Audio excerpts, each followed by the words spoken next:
see the differences in where they've replaced some of the stone during the 1880s when they redid the roof. And on the roof trusses you've got, once again, the sort of plinth with the gargoyle type. Yeah, which holds them on, obviously. Yeah.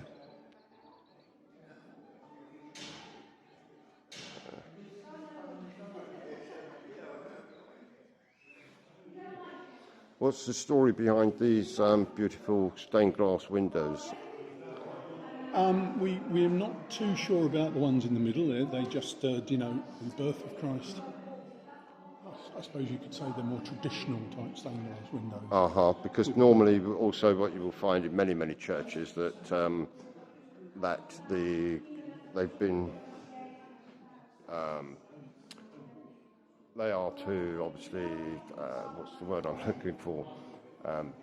Donations to celebrate the life of someone that was possibly dear to them.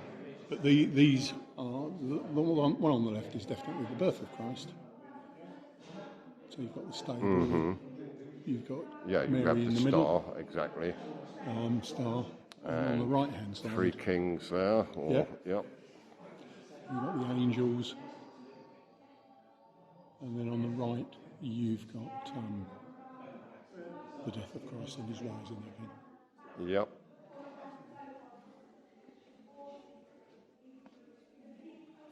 And this stained glass window over here. Now you look at Bunyan. Bunyan, the man himself.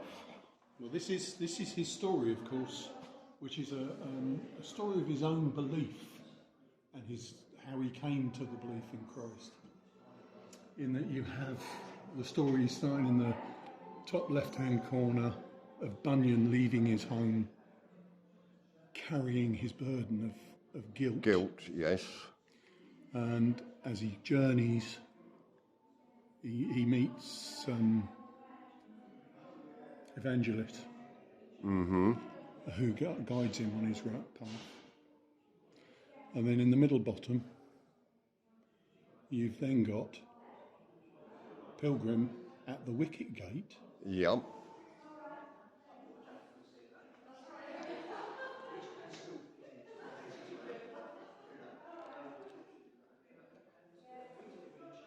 And the arrow, if you see in the bottom right, yep. that was shot from the bell tower. Wow. Or the inspiration for where the devil was stood. Wow. And then directly behind us, we actually have the door with the wicket gate. Now this is, we believe, the original north door. So this door would have actually date back then to 1600s, I would have thought. Maybe more. I'm not too sure. Why is it called the wicket gate, David? They're all called wicket gates. Yeah, this little door within a door was always known as a wicket gate. Do you know, I didn't know that. You learn something new every day. So that's why it's called the wicket gate. Yeah. I wonder why. So that's where people would be. It's a bit like somebody opening the trapdoor today indeed. To see who's coming in. Yeah. So that would and they would have been the wicket keeper. Yeah. So that's funny how things, sort of travel through other areas, time and life. But we believe that was the original north door. And believe me, it weighs a ton. I bet it does. It took 4 of us. Wow. To lift that from the back of the church down to the front, and it took about half an hour just to get that. I can believe that. With straps underneath it. That's obviously oak. I should imagine so. I would have thought so. Wow. And that was some key, indeed, that you would have needed for this. That would be huge. And here we have a couple of brass. This is the abbess and her mother. The abbess and her mother. Yes, and if you can bear with me. This is the abbess, because she's actually got her rod. The rod across her front. And she so loved her mother that she actually allowed her mother to be nearer God than she was. Oh, I see. And this is why this one is, the mother is closer to the altar. Yeah. Oh, wow. So,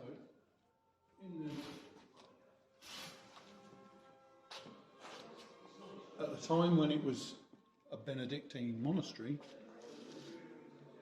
that would have been the entrance that the nuns took from the living accommodation, which was behind there. Mm-hmm. They would have come in here, and there would have actually been a screen across the church. Yep, a rood. Yeah. Yep. So that this was their domain. Yep. Plus also, as I understand, with the nuns that were here, there was lavender fields, and they made candles, lavender candles, is that correct? They kept bees for the wax. So, for the wax. Interesting story behind that in a second. But yes, they would harvest the honey to sell, the bees' wax to make candles, and sell the candles to raise money for the church. Yeah. They would sell those candles to the nobles because they didn't smell as bad as what everybody else was using, which was whatever it was, fat. That's very good. But the interesting aspect to this is that there's a candle. There's the pastoral candle, which is just around there. Paul asked me whether we could actually return to having a candle that was made here, locally. Yeah. Oh. And this year, he wants all the candles replaced. So what we actually do is recycle candles. Yes, in order to get the wax. And I make them. And you make the candles? I make the candles. I made the pastoral candle. Oh, wow. Let's have a look. Now, of course, the pastoral candle is a candle that's brought in at Easter. So you made this, David? I made that. It comes in at Easter. It is lit at every service for the next 2-3 weeks, something like that. Mm-hmm. And then it is lit for every funeral and christening.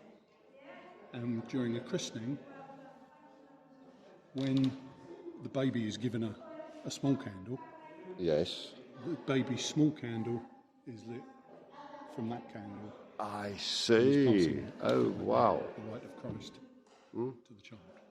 Wow. So, yes, 29-inch. Is that what it was originally? It's not not 29 inches now, is you've it? got to take that bit. It's not far off 29 inches because it's only been in there a month. Wow.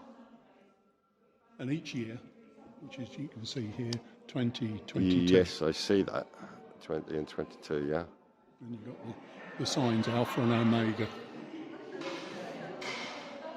Wow. So, this is rather an interesting little figure in here. well, once again, it's himself. That's the man himself, John Bunyan. I thought as much.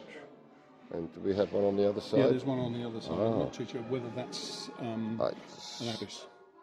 In fact, it looks remarkably like. I tell you what, it's very well done. That is the crozier. Yes, I think you're probably correct. So that's probably taken from that stained glass. Indeed.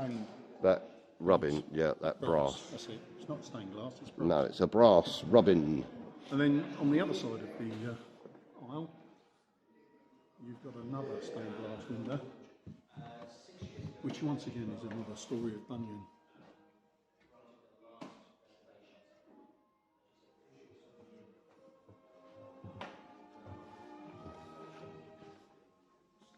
I bet this organ can give out an oomph or two. Certainly can. Plays every Sunday. There's quite a lot of pipes. It's in a bit of a need of restoration. Most of the church organs are.